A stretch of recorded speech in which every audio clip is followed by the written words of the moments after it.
The 6300 feels very solid indeed.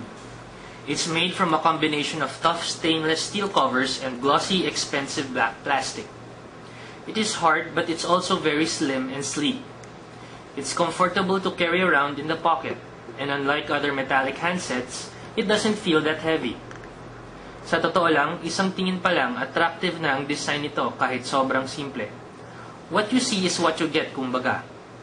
Walang komplikado sa design ng phone na ito. The 6300's 320 by 240 pixel QVGA color screen displays up to 16 million colors and is good for viewing photos, watching videos, and reading text messages or emails on. You won't need to squint when looking at it. Just above the display screen ay ang speaker grill nito. Sa ibaba naman ng screen ay ang 5-way navigation at shortcut keys.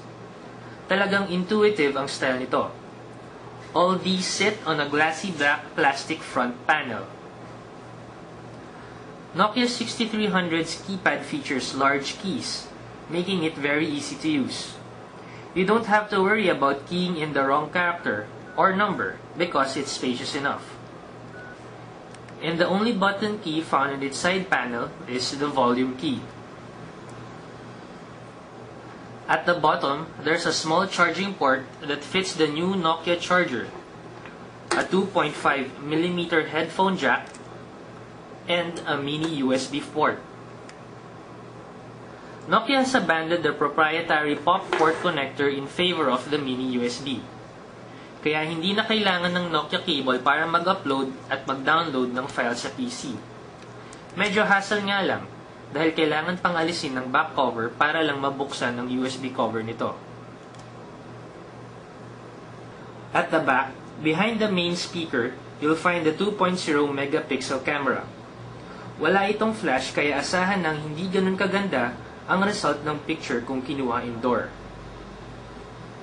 Para tanggalin ng takip, i-press gently hanggang marinig ang tick sound. Then, release. Ganun din para ibalik ito. I-press hanggang may marinig na tick sound. Beneath the stainless steel back cover are the SIM bed and the micro SD port that is hardly noticeable.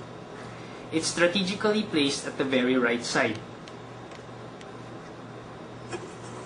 One noteworthy design feature is the blue lights on either side of the 6300, which glow when you have an unread text message. It may seem hardly essential, but it also serves as the rubber stopper for the back cover. This way, it won't slit that easy when opening. The interface is quite new because it has moving icons. What's more interesting, the 6300 is capable of copy-pasting messages. Kaya kung may gusto kang part ng message na na-receive mo, hindi na kailangan mag-erase pa manually o i-type ng panibago. I-mark lang ang part ng text na gusto mo at saka i-copy. Tapos, i-paste sa bagong message pad.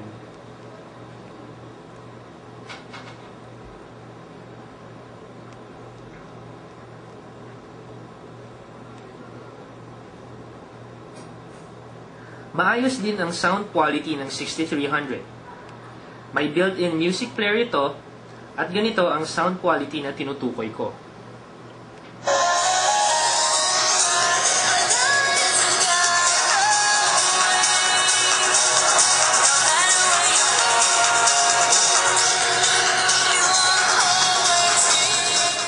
Maaaring hindi ito ang high-end phone na matatawag, pero with its simplicity and jam-packed features, satisfying ang performance at looks nito.